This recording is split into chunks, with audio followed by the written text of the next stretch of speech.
사랑방 열시다.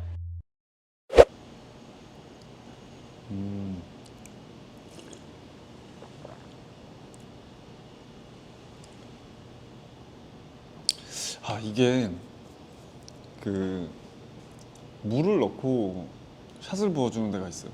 그리고 샷을 넣고 물을 부어주는 데가 있거든요. 이게 뭐가 차이가 있냐면, 물을 넣고 샷을 부어주면 뭐 요새는 이제 로스팅 포인트가 그렇게 어둡지 않은 곳들도 서울에는 많으니까 잘 못 느끼셨겠지만, 옛날에는 진짜 다 2차 크랙 이상 가고 그랬거든요. 그러면 이제 크레마가 굉장히 이제 농밀하게 생성되게 돼요. 그러면은 그 위에 이제 물 위에 뜨는 크레마가 이렇게 싹 덮여 있는 게 커피가 신선하다고 생각하시는 분들이 있었어요. 그래가지고 일부러 그렇게 넣는 분들이 있었어요. 근데 그때는 워낙 옛날이고, 저 처음 커피 했을 때니까 한 14년 전 막 이랬을 때고, 그리고 그때는 그런 논쟁도 있었어요. 크레마를 먹어야 하냐 말아야 하냐. 지금 커피 배우시는 분들은 막 되게 엥? 막 이런 느낌인데, 실제로 그때는 크레마를 먹어야 한다, 크레마를 먹지 말아야 한다, 이렇게 나눠줬었어요, 사람들끼리. 그래가지고 막 그 크레마를 되게 신성시 했었는데, 지금도 그러신 분들이 있더라고요. 이 사람이 자기 주변밖에 못 본다고.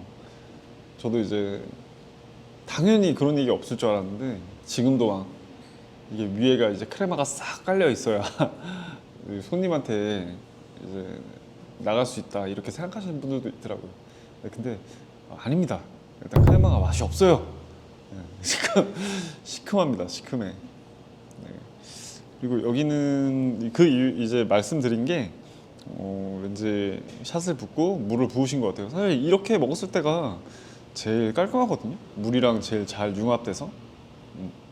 뭐가 더 낫다 안 좋다 이건 아닌데, 크레마가 위에 덮여 있다고 신선한 커피는 아니다. 그리고 신선한 커피란 말이 굉장히 모순적인 말이에요.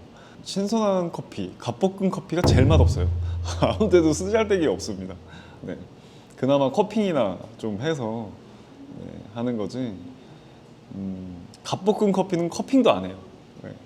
그래서 정말 말도 안 되는 얘기고, 제가 일하는 매장은 에이징을 20일 시켜서 합니다. 가스 빼려고. 그래야 단맛이 훨씬 더 잘 드러나기 때문에요. 그리고 말한 김에 또 하나 말씀드리면은, 이제 뭐 갓 수확한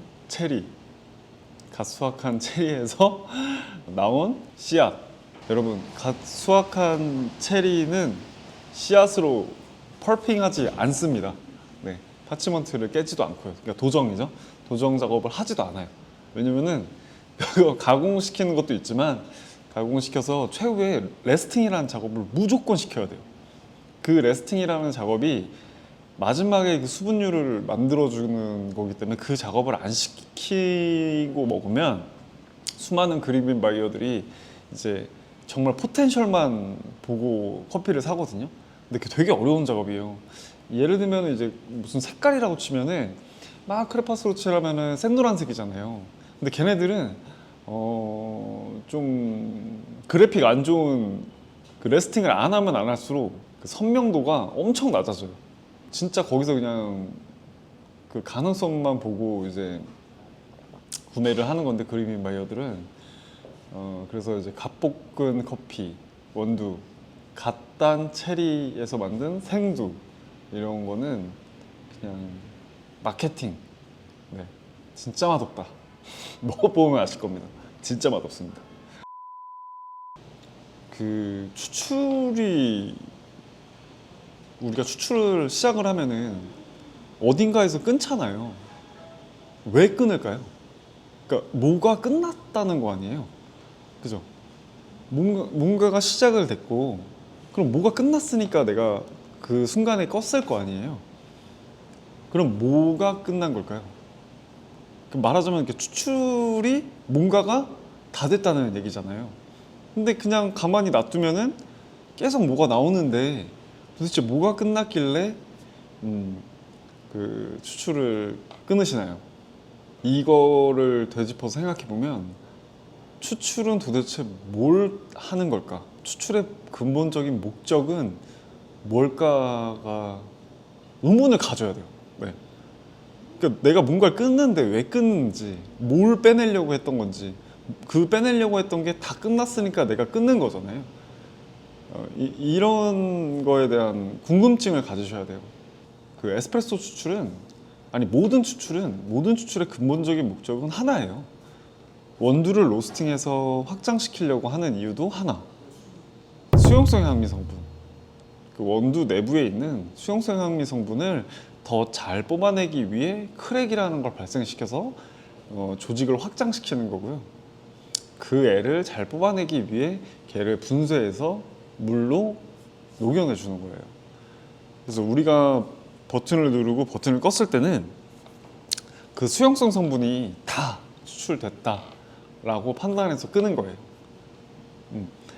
그 중간에 끊는 추출 같은 것도 없겠죠. 네. 그러니까 이게 되게 단순하게 얘기한 건데, 그렇기 때문에 그 수용성 성분이 언제 끝나는지 그런 것들을 확인하실 줄 알아야 돼요.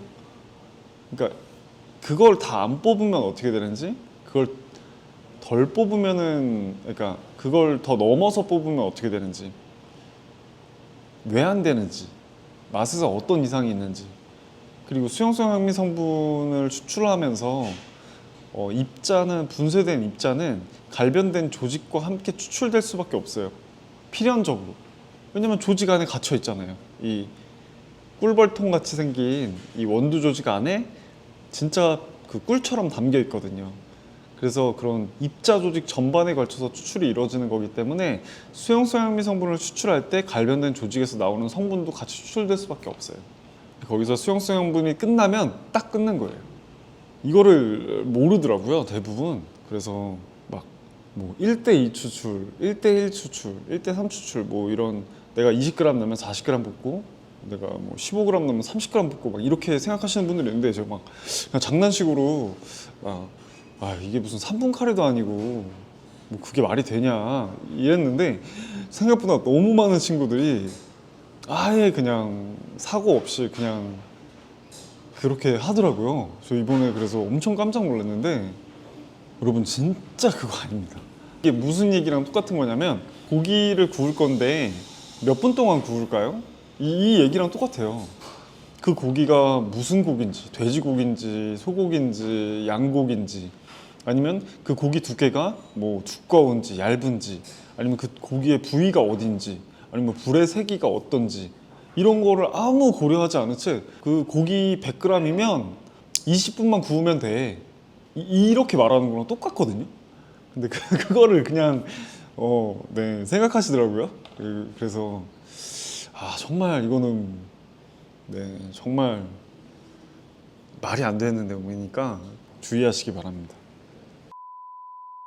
그 도덕과 규범이라는 카페가 있는데, 거기 이제 사람이랑 친해가지고 거기 에스프레소 이렇게 세팅 잡아주고 막 그랬었는데, 한 손님분이 저한테 라떼 마시는데 추천해달라고 하더라고요. 근데 되게 재밌게도 생각이 안 나는 거예요. 라떼 맛있는데? 저는 그분은 조금 무거운 라떼, 자기가 이제 유럽에서 라떼를 먹었는데 되게 묵직했대요. 근데 여러분 그건 아셔야 되는 게, 그 젖소가 달라요. 외국 젖소랑 우리나라 젖소랑 다르고, 뭐 그런 차이로 인해서 외국 우유보다 우리나라 우유가 훨씬 더 맑습니다. 가볍고. 그러면은 외국 우유가 좋은 거 아닌가요? 이렇게 생각할 수 있는데, 우유 자체로만 봐도 외국 우유는 탁하고 무거워요. 우리나라는 깔끔하고 가벼워요. 그래서 뭐가 더 좋은 건 없어요. 네. 그리고 우유가 좋으면 라떼가 맛있을 것 같죠? 아니에요. 우유가 좋으면 그 우유 향이 엄청 셉니다. 그래가지고 우유만 먹으면 모르겠지만 커피랑 같이 먹을 때는 별개 얘기예요. 네. 그래서 꼭 커피랑 이제 궁합이 맞는 거를 찾으시는 게 제일 좋은데, 저는 이제 쿼츠라는 데를 소개해드렸어요. 이제 우리나라 이제 우유가 가볍다 보니까 외국 바리스타가 한국에 이제 2017년도에 이제 WBC 월드 바리스타 챔피언십이 한국에서 열렸거든요. 서울에서. 올해 5월에는 부산에서 WBC가 개최가 되죠. 근데 이제 17년도에는 서울에서 개최가 됐었는데 그때 이제 한국에 있는 우유를 먹고 너무 가벼워서 이제 그 수분을 이제 뺀 거예요. 수분을 빼는 방법은 두 가지가 있는데 이제 하나는 끓이는 거, 두 번째는 얼리는 거. 이제 우유의 그 고형분이랑 수분의 어느 점이 달라서 이제 녹는 점도 다르겠죠. 그래서 이제 그렇게 하는 뭐 두 가지가 있는데 두 개가 맛이 달라요. 끓여서 하면은 좀 치즈 같은 느낌이 좀 있거든요. 이제 쿼츠라는 데가 그 끓여서 수분을 증발시켜 가지고 농밀하게 만들거든요. 거기를 추천해 줬거든요. 근데 이제 뭐 그러면 농밀하게 만든 게 좋냐? 또 그건 아니에요. 그냥 그것만의 특색이 있는 거예요. 오히려 조금 목 넘김이나 이런 게 과하다고 느끼실 수도 있고 한 번쯤 경험해 보기에는 너무 좋고 그만의 특색이 있거든요. 진짜 치즈 같은 그 느낌. 그래가지고 되게 의외다. 라떼 마시는 데가 생각이 안 난다. 이런 생각을 했어요. 왜냐면은 그 작년에 한 조사에서 전 세계적으로 가장 많이 팔리는 음료를 1위부터 5위까지 이렇게 나열해가지고 이제 집계한 거를 봤는데 저는 일단 화이트를 안 먹거든요. 그러니까 라떼 종류를 잘 안 먹어요. 이제 간헐적 유당 불내증이라고 그래가지고 좀 잘 안 먹게 되는데 막 2위부터 5위까지는 다 달라요. 나라마다. 근데 1위는 전부 다 카페라떼예요. 너무 신기하죠. 그래서 저도 당연히 아메리카노 아닐까? 이랬는데 하다못해 아메리카노가 만들어진 미국에서도 라떼가 1위입니다. 너무 신기하죠. 그래서 참 그러게 라떼 마시는 데가 어딨지 이러면서 하고 있었는데 파스텔 오시면 제가 요새 새로 개발한 기법이 있거든요. 추출 원리를 응용해서 그 추출 방식으로 이제 또 슈가롤이라는 브라질 원두로 이제 라떼 전용 로스팅을 해가지고 팔고 있습니다. 한번 와서 드셔보세요. 라떼 진짜 맛있습니다. 디폴트 밸류라고 신창호 바리스타라고 하는 이제 그 형님인데 우리나라에 걸출한 그 바리스타 분이십니다. 그분이 이제 운영하는 매장이 디폴트 밸류인데 거기도 이제 제가 알기로 거기도 끓이는 걸 거예요. 거기도 한번 라떼 먹으러 가보시면 거기 워낙 유명한 데라서 쿼츠도 마찬가지고요. 쿼츠나 디폴트 밸류나 다 두 분 다 저랑 똑같은 KMBC 우승자 출신들의 매장입니다. 아무래도 이제 최신 기법이라든가 이런 트렌드 같은 것들은 이제 KMBC에서 거의 대부분 나오기 때문에 아무래도 그런 게 아닌가 싶습니다. 그래서 파스텔, 디폴트 밸류, 쿼츠 이렇게 한번 가보셔라. 부산에 계시면 모모스도 가보시면 좋고. 그러니까 선호라기보다 그때그때 다 장단점이 있다고 생각해서 이제 뭐 특별히 더 좋아하는 건 없는데 이제 산미가 드러나는 애들은 느낄 것들이 좀 여러 가지죠. 이제 슈가 브라우닝 계열은 좀 단조로운 대신 직관적인 장점이 있고 산미 이제 엔자이매틱 계열 애들은 이런 섬세한 대신 좀 여러 가지 것들을 이제 느껴볼 수 있는 그런 재미가 있고 뭐 이런 특징이 있는 것 같아요. 뭘 더 좋아하진 않습니다. 그러니까 세팅을 맞춘다? 세팅은 이제 어차피 그라인더만 맞추면 되고 사실 물 온도는 정말 극단적이거나 뭐 그렇지 않은 이상 거의 이제 특정 온도에서 다 표현이 되기 때문에 그렇지 않더라도 한 업체에서 만약에 혹은 내가 그 커피를 로스팅을 한다면 그 개념만 확실히 갖고 있다면 동일한 온도에서 커피가 표현이 돼요. 그러니까 예를 들면 내가 방현영이 로스팅을 하는데 A라는 커피는 100도로 내려야 되고 B라는 커피는 뭐 90도로 내려야지 된다. 이거는 그냥 개념이 없는 거예요. 로스팅 개념이 본인이 없이 내 맘대로 그리고 싶다 뭐 이런 느낌이에요. 약간 예술 하는 거고 그 로스팅 개념이 뚜렷한 경우는 본인이 생산하는 제품의 그 결이 다 똑같기 때문에 이제 특정 온도에서 다 표현이 됩니다. 그리고 정말 전 세계에 있는 커피들 거의 대부분 먹었을 때 92도 혹은 93도에서 다 표현이 돼서 네. 그 머신은 물 온도만 설정만 잘 해주시면 되고 그라인더는 각각의 분쇄도를 설정해 주시면 되고 근데 주의할 거 하나 그라인더가 그 분쇄를 각각의 설정이 되다 보니까 도징이 다르게 되잖아요. 그래서 물 양을 세팅을 똑같이 해놓으면 다르게 추출이 돼요. 왜냐면 입자가 수분을 머금거든요. 그래가지고 그때는 그냥 그라인더를 여러 개 쓰실 때는 이제 에스프레소 저울을 하나 두셔서 그 양에 맞춰서 끊어 주셔야 됩니다. 물량을 세팅하는 게 아니라. 네. 그러니까 이게 크림 라떼가 어쨌든 아이리시 커피에서 다 파생돼서 나오는 것들인데 이게 입안에 따로 들어와서 입안에서 합쳐지는 비율이 진짜 중요하거든요.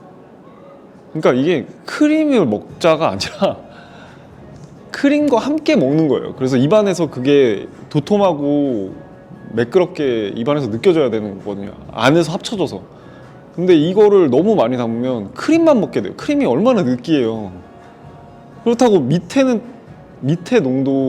맛이 크림 맛은 강한데 밑에 맛은 또 크림 맛보다 약해. 이러면은 엄청 밍밍하게 느껴진단 말이에요.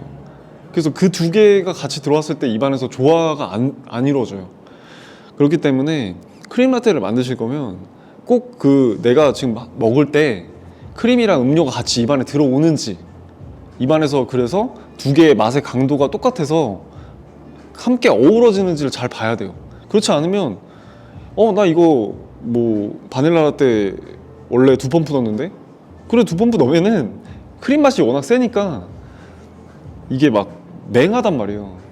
그러면 녹은 우유 먹는 것 같아요. 녹은 카페라떼, 얼음 녹은 카페라떼 같은 게 된단 말이에요. 그래서 되게 어려운 메뉴예요. 어떻게 보면 이 밸런스도 맞춰야 되고 양도 맞춰야 되고 크림의 그 질감 그런 점도도 맞춰야 되고 그래서 그냥 너무 어려우면 만들지 마라. 이미지만 안 좋아집니다, 진짜. 네. 이게 약간 맛있는 것만 팔아도 돼요. 맛있는 것만 팔아도 장사 더 잘 됩니다, 요새. 자신 있는 것만 파세요. 없어요. 이거 좀 예전에는 막 뭐 비 오면 어쩌고 뭐 이렇게 했었는데 그거 전부 다 그냥 차라리 잊어버리시는 게 나아요. 그냥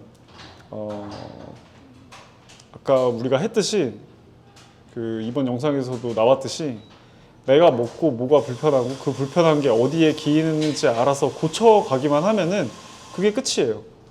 네. 근데 뭐 도징을 어떻게 해라? 분쇄를 굵게 해라? 이런 거는 말이 안 됩니다. 오히려 그걸 생각할수록 더 헤매실 거예요. 네.